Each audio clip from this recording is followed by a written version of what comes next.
Hi, everyone. Thank you so much for your time. The topic of the conversation today is scaling green ammonia, value chains, and synergizing its role as a growth vector for the hydrogen ecosystem. I'll do a quick introduction on the context, and then we can have our panel introductions as well. Green hydrogen typically gets the limelight, but green ammonia is actually a logistical vector for enabling the transition. If hydrogen is the molecule of the future, green ammonia is essentially a logistical ecosystem on which the entire matter is being built as we stand today. The question, at least if I look at it from an India point of view, is not that India is going to produce green hydrogen at a cost that is sustainable or not. It's more about can we build the right ecosystem which can enable the transition, both on the policy side, technology side, the cost side, coming all of it together. In this context, we have a very illustrious panel today. We have Mr. Gautam Reddy, who's the CEO for AM Green, one of the leading players in the space in India. Mr. Abhay Bakre, who's the mission director for India Green Hydrogen Mission. Mr. Gary Goodwin, who's the VP Sustainable Tech and Global Lead for KBR.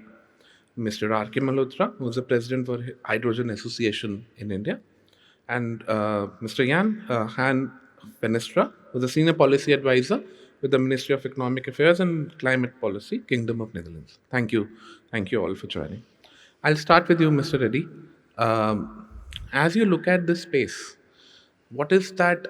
I mean, we have done well, and we have seen Greenco doing really well. We see a lot of news articles happening.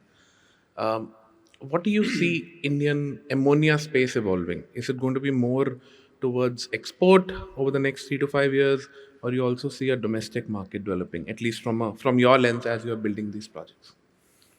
I mean, for us as a company, personally speaking, we are very focused on the export market because what we are building is to a very high standard, which is the European RFNBO standard, right? Again, as best as the world tried, I guess there are different standards for green hydrogen and green ammonia evolving all across. So there will be different products available for the world, right? But that's what we are doing. But from a demand perspective, I think.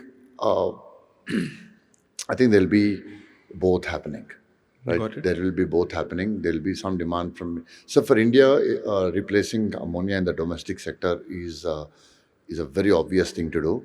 I think the government has taken a brilliant step. I'll thank Bakre sir and the whole hydrogen mission for pushing this through. We shouldn't ideally be importing any ammonia in 5 years from now. So hopefully we'll get there. So that market will come. But I would still like to believe the larger market will come from the export volumes mandated by regulations and decarbonization efforts that are happening globally, mainly in Far East Asia and Europe. Got it. Got it. Thank you. Bakreji, I think just an introductions from your side on the mission. We all know about the hydrogen mission. What are the new developments that you see in this mission going over the next 6 months, let's say, which are going to impact over the next decade for India? Why don't you talk about that a little bit? Yeah, thank you. So, as part of the mission, as all of us know, that the 5 million ton is the target which we are keeping for 2030 to establish that much capacity, and half of that at least we expect that it will be used for the export purpose. So, having seen the success of price discovery for the fertilizer sector, for the refinery sector, where we can find out that giving a substantial demand in terms of, or sometimes even aggregating the demand, is able to give a lot of confidence, lot of kickstart for the big projects to uh, s- uh, come to up to the FID, and also give a competitive price. Now, this price is very important in terms of a fixed tenure, say for 10 years, 15 years, 25 years. That's what we have seen from fertilizer to refinery sector. So if we compare this competitive price down the line, as you mentioned, about 5 years, 10 years, with the its gray counterpart, or the gray ammonia or gray hydrogen, so it's quite matching, or maybe by 2035, most of this commodity will be at par, or sometimes the green derivative will be more competitive or cheaper in terms of.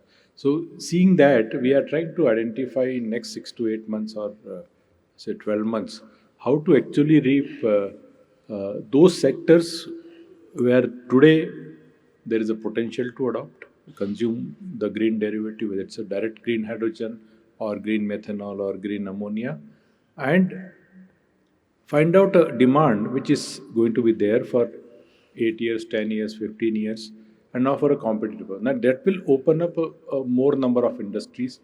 It will give a lot of lessons for the upcoming investors, the developers. More developers will come, more sectors will open. So I think that the 26 we are, as always mentioned, so the year from 25, 26, 27, these 3 years are very important for the ecosystem to actually as a launch pad. So year 26 in the mission we are focusing up how to come out with new sectors, potential sectors, and how to come out with the business models. And in that process, we are already coming out with some of the new schemes, which includes use of now green methanol for shipping sector. So I think these are our priorities for the 2026. Got it. Got it. No, agree with that, sir. And Mr. Malhotra, if I come to you next, we've looked at from, let's say, a player point of view and a developer point of view. Uh, what challenges are you seeing from an association lens that hydrogen and ammonia needs to overcome over the next few years for it to become really sustainable and at scale in India? So for green ammonia, you need green hydrogen. And for green hydrogen, you need electrolyzers, and electrolyzers are not being produced right now. Some manufacturers have been given, offered. They have participated in the bids where the some incentives have been under PLI scheme have been offered.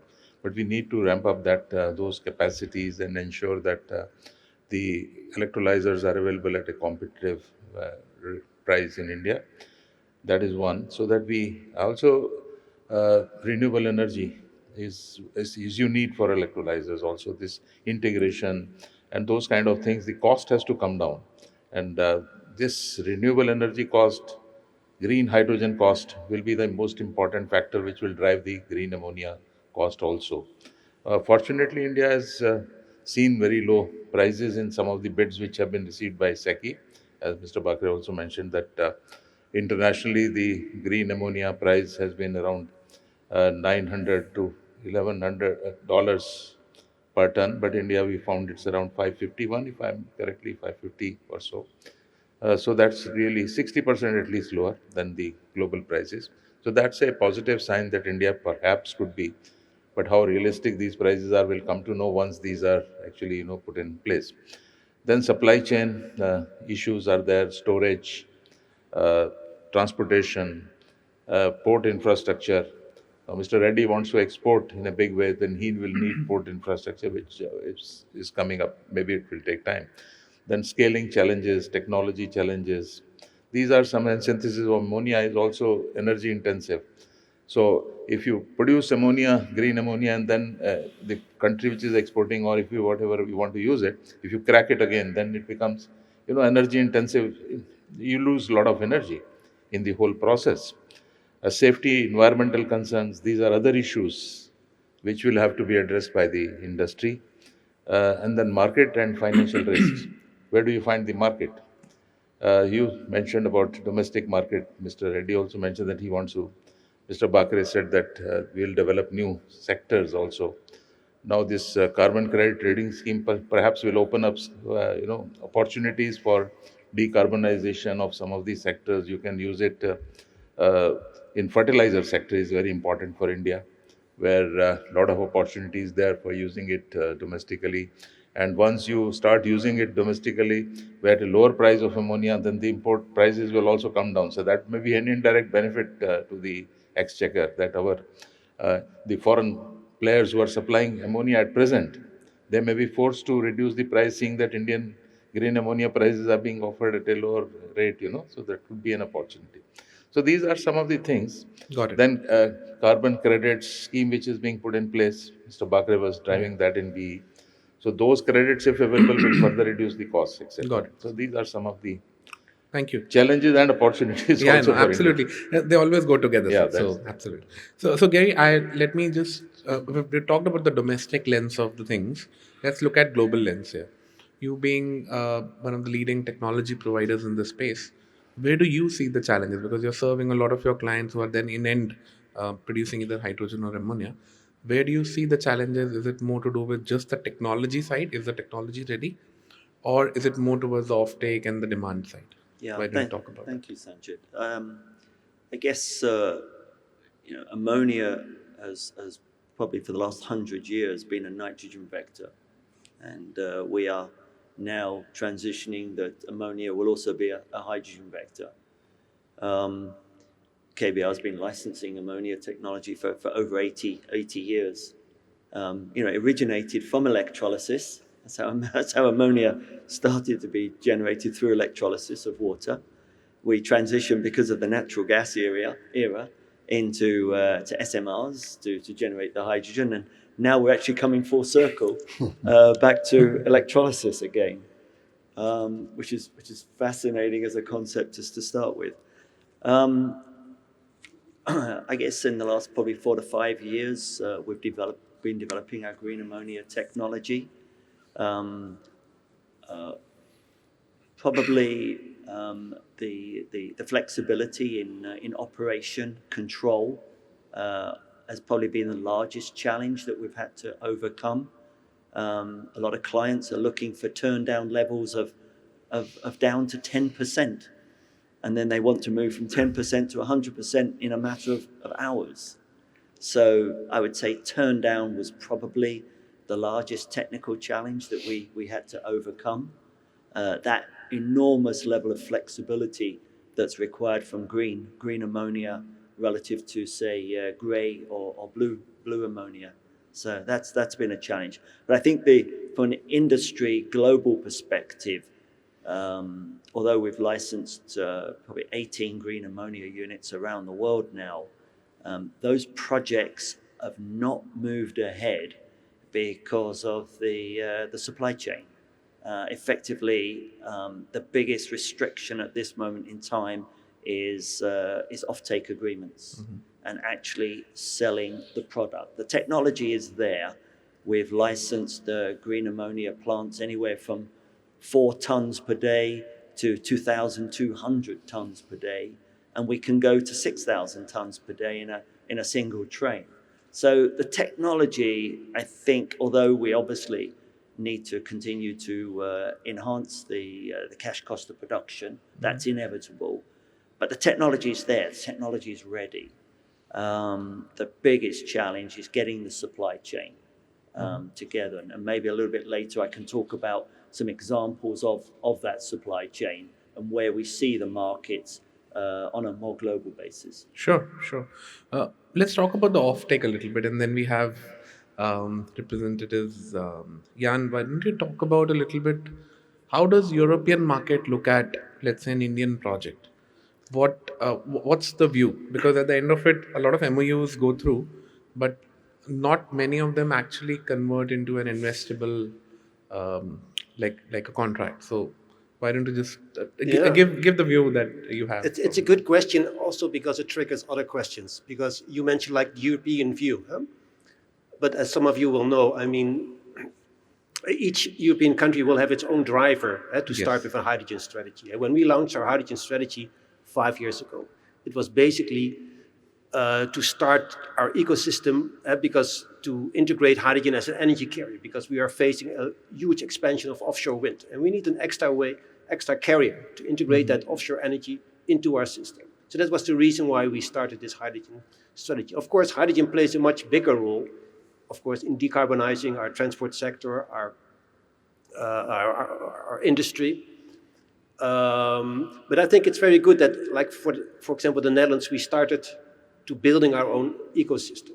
So that means some of the biggest electrolyzers being built in Europe are in the port of Rotterdam. The Dutch government decided to start establishing hydrogen infrastructure ahead of the market. Please, very fundamental decision, because we knew we need to carry this renewable energy through our system. And in Germany, it's pretty much the same perspective. But of course, for other European countries, they have different reasons to start with hydrogen.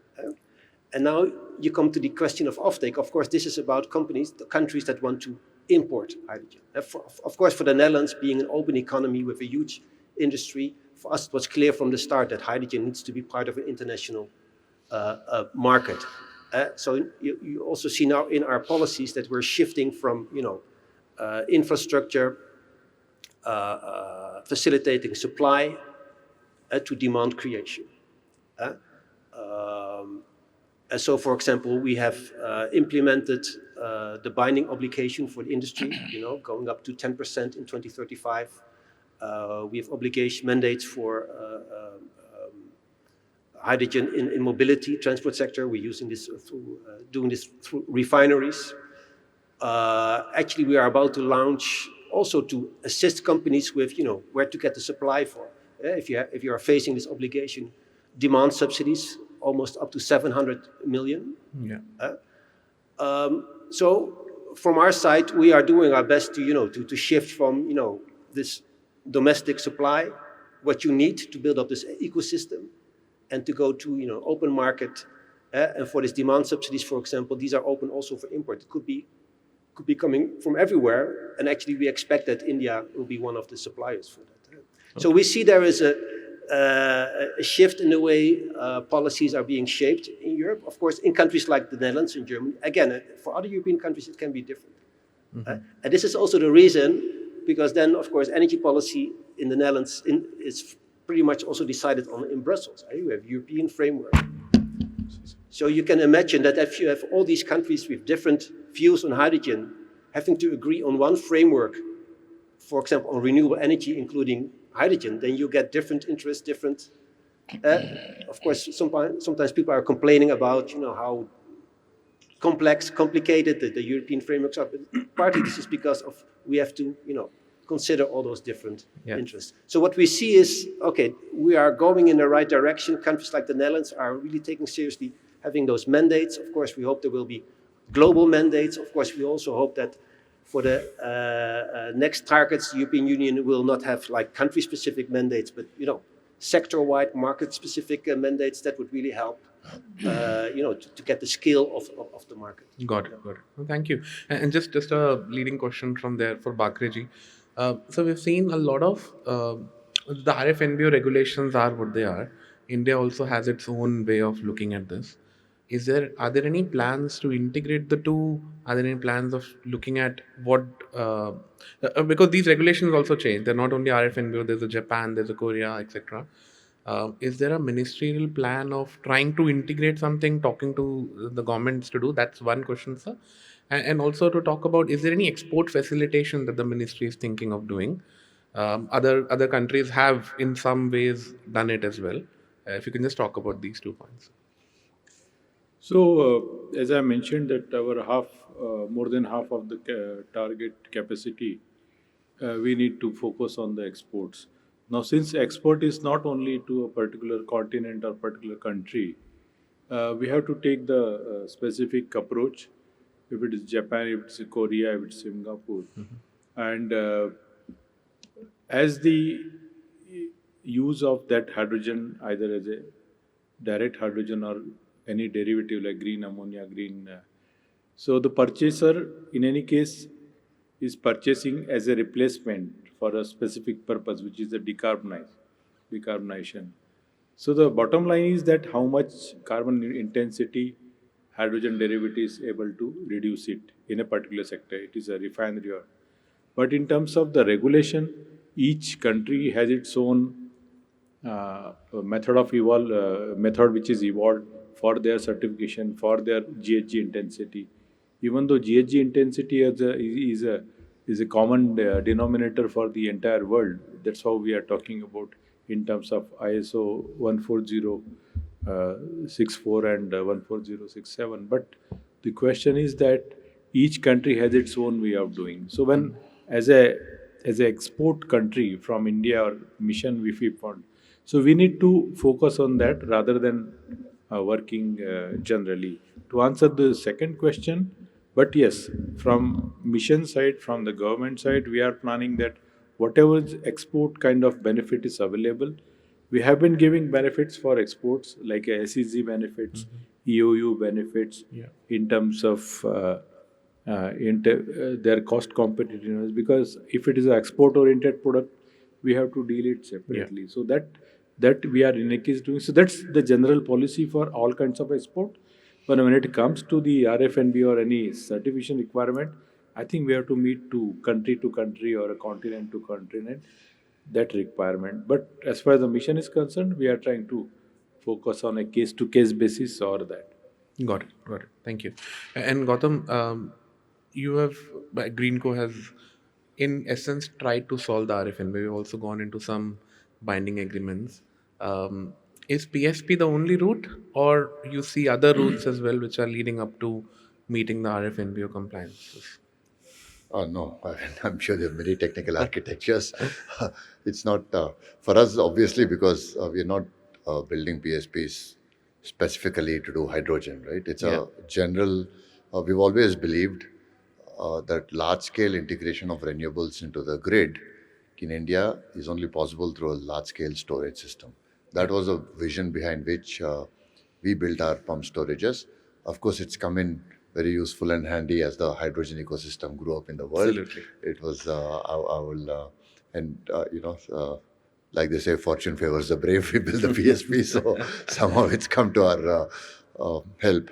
So no, but there are other architectures, right? You can store hydrogen, you can store power in batteries. There are multiple ways of doing it. So there is no one single solution. I would say there are multiple ways of going around it. But uh, again, like I say, there are the whole RFNBO architecture is not just about storage and that temporal matching that they say every hour, power Yeah. generation to power consumption, right? Even yesterday, I was in the Netherlands congregation, the dinner there, we were discussing with the vice minister. Uh, there are other aspects of which will be a challenge to all developers in India, especially the bidding geozones, right? Yeah. I mean, The you can, geographical yeah, corridor. geographical, right? So we can solve it to an extent by being in the same zone for renewables, but at some point, we would want India's best renewables, which is maybe somewhere Rajasthan or from a solar perspective or Gujarat with wind, to come down to the ports where green ammonia for export has to be located. So that's a problem that we need to solve because the way RFNBO is structured today, that is not getting solved for a reason which is generally believed to be a very pedantic, bookish kind of a reason, right? We have a 99.8% decongested grid, but just because the regulation asks for 100%, very very valid reason from where it's coming in Europe, right? Yeah. I'm not debating that at all, but these are conversations going on. The RFNBO law actually allows for modifications to be made for producing countries based on the situation there. And this discussion, I think MNR is doing a great job helping bridge the minds here and bridge the situations here. So I'm hoping that there will be some useful outcomes from there. However, at the same time, without diluting the actual intent of CO2 reduction, which I think I'll doff my hat to Europe. We all complain that we wish this or that, but at the end of the day, you have to say Europe is doing it. Yeah. No, even in India, we are not able to do obligations that Europe is That way. doing it, and they are doing it in a manner where you will achieve true decarbonization, right? You don't want a matched up solution where you are actually doing more carbon emissions through, to do peak power and stuff Yes, like sir. that. To do balancing power using coal or gas is not the most efficient one. So I would still like to appreciate the kind of uh, idealism that exists in Europe to actually do this and also do it the right way. Got it. Got it. And just leading again to Gary, we'll talk about the supply chain definitely. But before we do that, a question around, let's say if we don't have an RTC power, we don't have storages linked to it. Um, Traditionally, ammonia plants have always required 100% power throughout the day, throughout all time slots. From a technological lens, have we solved that barrier already? Because ammonia is mature, as you just mentioned as well. But green ammonia technology itself, if you can just talk about that, and then maybe the supply chain challenges would be really good to hear. I think really like so. Yes, it is solved. Technically, it's solved. I think every facility has its own solution. That solution can be batteries. It can be hydrogen. It can be turn down of the process units. That turn down is not a great example because obviously you've got an asset that maybe for 50% of the time is only running at a fraction of its capacity. So cash cost of production goes up. But I think so. So to answer your question, yes, there are solutions. At the moment, globally, clients are asking for a lot of turn down flexibility and ramp up flexibility in very short periods of time to allow that asset to move up and down. So yes, that solution as far as we as engineers, as technology providers, is solved. Is it over a period of time going to need to be further optimized and cost of production reduced? Yes, it will be. But this is a nascent part of our industry, and it needs to take time. Like as we discussed earlier, LNG took time to develop, as did the oil industry take time to develop. I think for me, we talk about energy transition, and it is a transition. So I don't believe we can be talking binary. It has to be a transition. So I think that the way that we regard green ammonia, the way that we define green ammonia in these early nascent times of getting projects underway, scaling up is really important. So, we talked about projects that we're doing in Korea, where Korea is going to be effectively cracking that ammonia back to hydrogen and then firing that in hydrogen power stations. The Japanese, the big, maybe it's not the big carbon reduction drive needs to be to stop burning coal. The world has to stop burning coal at some stage in the next period of time. And the Japanese are still a large coal burning producer. So they're going to be looking at firing green ammonia and replacing coal with green ammonia, maybe 10%, maybe 20%. So it's about an energy transition. In Europe, we're going to be bringing green ammonia in to cracking facilities and putting that directly into existing hydrogen networks and facilities that already exist, and infrastructure then can be developed and expanded from them. So there's no one solution. Technically, green ammonia can be produced. It can be produced at significant world scale. Got it. And the applications are very much regional and client dependent. Yes. You want to talk about the supply chain side of it? Are there any specific challenges that you would want to talk about? No, not really. The world has been shipping ammonia around the world for at least 60, 80 years. Absolutely. The supply chain exists. The logistics exist. That is there. It clearly needs to be developed. If ammonia becomes an energy source, then versus a fertilizer source, then scale just magnifies. So, but the actual logistics of storing, shipping, exporting, distributing ammonia already exists. We just need to then scale. So it's a product that we as human beings have been used to handling for a century. Mm-hmm. Got it. And Dr. Malhotra, if I want to talk about from an India lens, we've been doing a lot of pilot projects. There have been some good, viable big projects that have come up. Some hubs are coming up. How do we how do we avoid this entire thing not remaining at the pilot stage? How do we scale up our domestic demand from an industry lens? If you can talk about that, would be really good.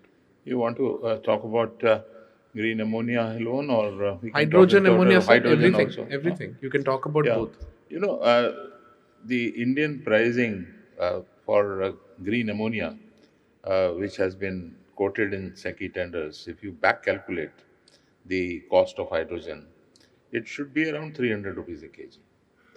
Now, if 300 rupees kg of hydrogen can be produced, I would wonder that why people should be converting it to green ammonia and trying to find buyers anywhere.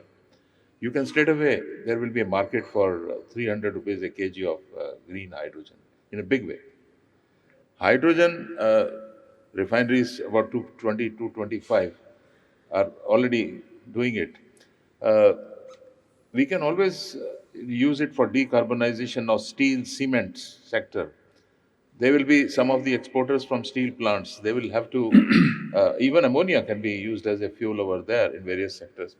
If they have to export under CBAM regulations, etc., there may be some. I have not seen the, mother of all agreements, which has been None talked of us about have, in day sir. before yesterday. I have not got the time to see that. But if some CBAM relaxations, I don't know whether we have got. If those are enforced, at some point of time, they will be. So, various sectors will require. Hydrogen will be an enabler for decarbonization for various sectors of economy. Uh, Mobility, steel, shipping. If certain mandates are there that they have to go to some extent for decarbonization, certain percentages have to be used. Refining, today, voluntarily, public sector refineries at least have started using, some extent they will Got it. start using green hydrogen. They have gone for tenders.